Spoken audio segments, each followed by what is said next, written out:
Got big knees. Okay. Mr. Big Knees over here. You know what they say about big knees? Arthritis. Yeah.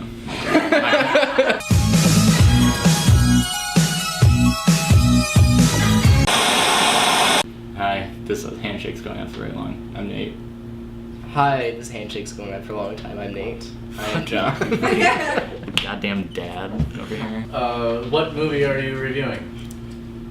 Sicario 2, Day of the Soldado 1. Franchise tag. Yeah.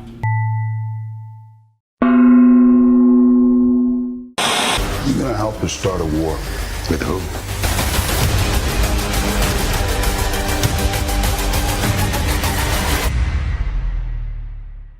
Everyone.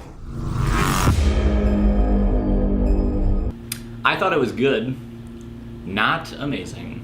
It's fine. I think it's fine, but memorable. Yeah, Right? yeah. So if you say that a movie is like fine, but it's not memorable, it's like, wow, this piece of like it didn't even leave an impression. Yeah. But like it leaves an impression, you're like, wow, good. But Yeah, like there are moments. But there are also moments like, what? Why is this happening? And it's kind of like my teenage years. Okay. So, I'm not gonna touch that one. But okay. Your mom did. like 30 seconds. Jeez Louise, dude, what the f***? Yeah. Getting me down. Alright, that's where this is going. Sure. You all love Sicario from the first one, and by that I mean Alejandro? It's the guy, it's Benicio del Toro. So Benicio del Toro is, he's hired again to start a war with the cartels. That's my synopsis. That's literally it. Sicario 2, Day of the Soldado is a movie that tries to expand upon the nature of the drug cartels themselves and how they create difficult situations for everyone involved, regardless of moral complexes. Okay. Okay, so the movie starts off with, weird enough, That's like Middle Eastern terrorism. Yeah. It's like, yeah, Middle Eastern terrorism is bad, and here's like people blowing themselves up, but also like crossing the Mexican-U.S. border. And then it cuts, and it's like, oh, more people blowing up a supermarket, In a fucking, like Target. right? A Target. And Like up. you have the glass. You better say Target. Better stick that pinky out right now. It goes into like, we need to figure out why this is happening, but they never do.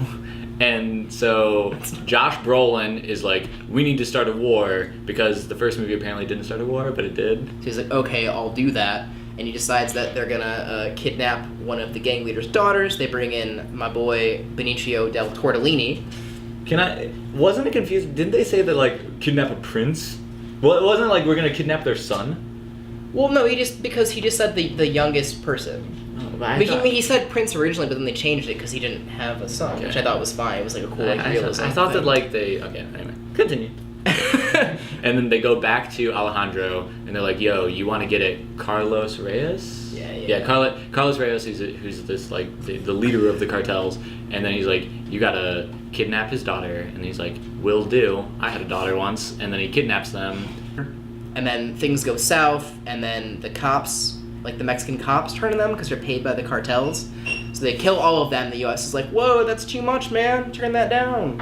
Yeah. So then Matt is ordered to kill Benicio's character. What's his name? Do you remember his name? Alejandro. And they're like, what? I did like an Italian thing, but it was, you know. But Matt, who's supposed to be like this center of moral ambiguity, is like, no, I can't do it. He's my friend. He was hard to make into this person. So he decides not to do it, and then there's this little kid that gets involved, ends up shooting Benicio in the face, and then, surprise, Benicio doesn't actually die, and then the movie ends with Benicio being like, so you want to be a Sicario, huh? Fancy. Oh, fancy, huh? Hair done, nails done, everything real well. Continue. I just gotta say, Matt doesn't decide not to do it. It's just like luck that happens that Benicio del Toro's character like dies beforehand. I don't think he would have done it. Like I don't think he would have either, but like I think it would have happened. I don't think he would have pulled the trigger. Yeah, no, he wouldn't have pulled the trigger, but like he never got the opportunity. Like it would have been a weird mustache gamer guy. Oh, okay. That guy's also a great actor. I don't know. No, he was phenomenal. Isn't he in like Burn Notice? The like TNT show. Who watches Burn Notice? What are you I mean, like bougie people, dude. I don't know. But, like, Sicario 3, House Denzel 2, Burn Notice. yeah. Sicario. We're talking Nicky Redman mixed with Ozzy Osbourne, with injuries and speaking. Nice. Cooper, did you get that one? Hockey. Hockey. Yeah. Detroit, Michigan. I think it's best summed up in that this movie would be like good to maybe even great if Sicario didn't exist. Like, so the first movie for me has the moral center. Do you mean the Sicario, like the people, or like the movie? The movie, obviously. Soldado. Also, this movie should have just been named Soldado, so I'm already going in like tainted. Like my mind is like this should just be called Soldado.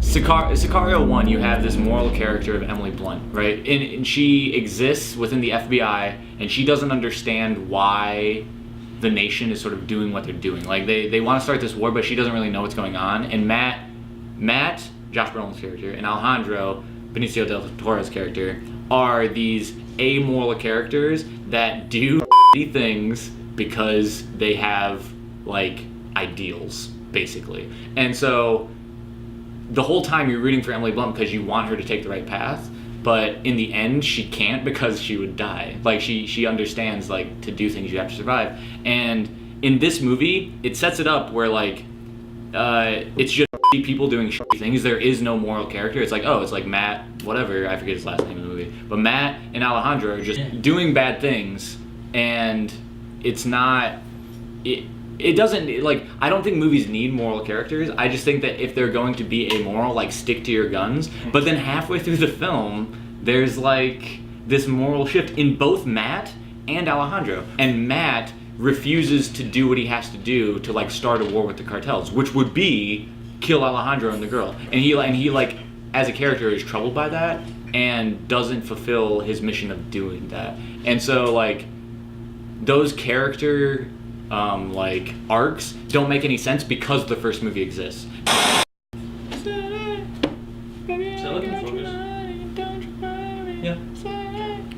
The original Sicario is it's like a thought piece. Is that the term? Thank pace. Thank piece. Got me a thank piece. Thank Jesus for the piece. Thank. No, it's a think piece. It's very much like, okay, here's this debacle, and let's think about it, and it's like almost like it's like an indie art film in a weird way. Do you know what I mean? No. Like that's not the correct term for what Denis was doing, but it's that avenue.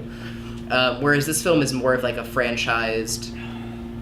well franchised action film. Like it's not The Expendables. It's more Die Hard than that. Like it's good. It's good quality. Like you want to watch That's it. a good fucking analogy.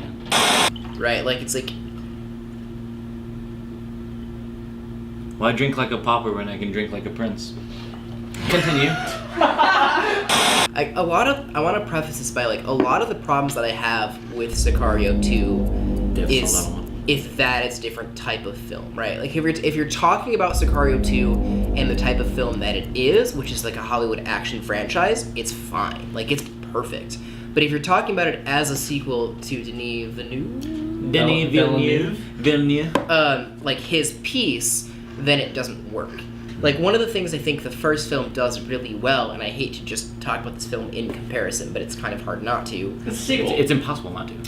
Is that the first film does a very good job of like with that cop, right? Like you can tell from his drinking, you can infer that like he's in a position that he doesn't necessarily want to be in anymore, but he can't escape because of the brutality of the cartel that he's involved with. Whereas this film is just kind of like, yeah, cartels exist. Yeah, they don't make those connections personal in this movie. Like they just throw like the scene with the like where Josh Brolin is just like murdering cops that are chasing them, right? Yeah. Like those cops aren't personal to us. It's just like we feel on Josh Brolin's side. We're like, yeah, like kill these cops because you need to get back across the border. But like in the first movie, it's like, oh, this cop is like a person. Oh my god, wow, this guy's got 2 little drinks. The whole other point that I have with this film is like there are like no women in it at all. Except for the daughter. The daughter and the one lady who's like never talked about. She gets like she's like the bad boss who doesn't understand the real like implications of the field. Yeah. So like she just gets like a shitty rap, and there's like the daughter who is like a good character. I would say. Like she's seen as the bad guy, like the boss of Matt. Like she's seen as this bad guy, but it's like she's she's like also just following orders like Matt Brolin is. Like, but it's what'd I say? You said Matt Brolin. Matt Thanos. Matt Brolin, we don't know. He might have a brother that like exists beyond Brolin. this. Like, she's trying to not start a war with Mexico, and you're like, the goal of the movie is to start a war with Mexico. But she's Well, like, no. she's start a war within Mexico. Yeah, within. She's like, start a war within Mexico. Like she. Sicario 3. Okay, so And they just have these fucking Black Hawk helicopters. And it's just like, this was the most ridiculous thing to me in the world, was like, they stopped these 2 cars full of like Sicarios with like Black Hawk helicopters. Like they just like swoop in. and like nobody's opening fire. Right. Like the cartel dude is like, don't shoot. Let's see what happens. I'm like, what the fuck do you think is gonna happen? he's like, be ready. And then it's like, as he's saying this guy's mounting an M60 and like turning it to point at He's them. like, And it's like, I've got my gun. Wait, You know?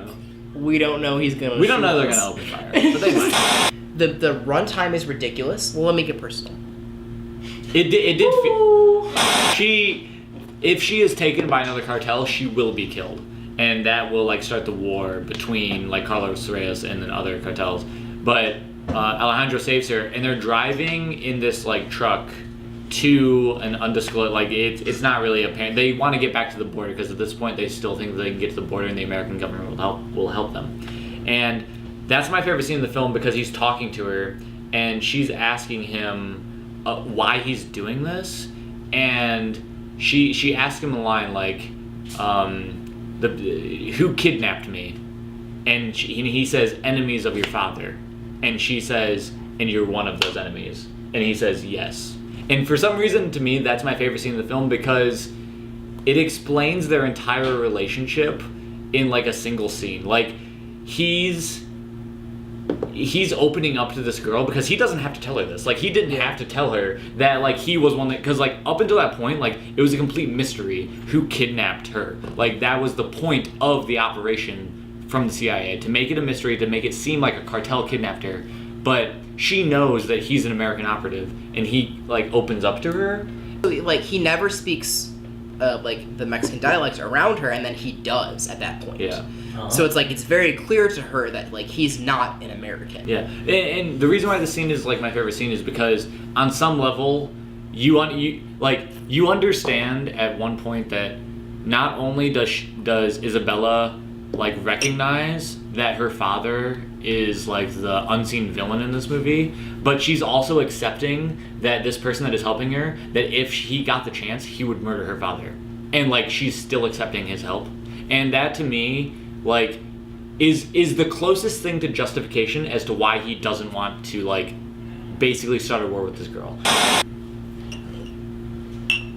I can't do that. Yeah. I mean, as a sequel to Sicario, for me, it's a 6 out of 10. Like, it's a 6 out of 10 because I think that it focuses too much on the action. It tries to like build these really tense moments of like, man, this action is going to be really exciting. Are you ready for it? And then you're ready for it, and it sets the stakes so high from the beginning in the sense that like it's shock value. Original Sicario doesn't exist. 7.5 out of 10. Okay. For me, as a sequel, I would say exactly the same. It's a 6 out of 10, and for the same reason, where it's like, it just kind of, when you put it in comparison to what it came from, it's a completely different genre. So it's like you're expecting one thing and you get another, and it's like it just doesn't fit. So it really takes away from it. And if you're thinking about it as a Hollywood action film that is starting a franchise, to me, it's a 9.5 out of 10. Damn. It is incredibly good at what it does. Like, it's not as tasteless. Like, the thing you have to think about is it takes some of the, like, interesting sensitivities about the first one and applies that to a Hollywood-style film, which is not something we get a lot. I just God. Y'all did him dirty tonight. Oh.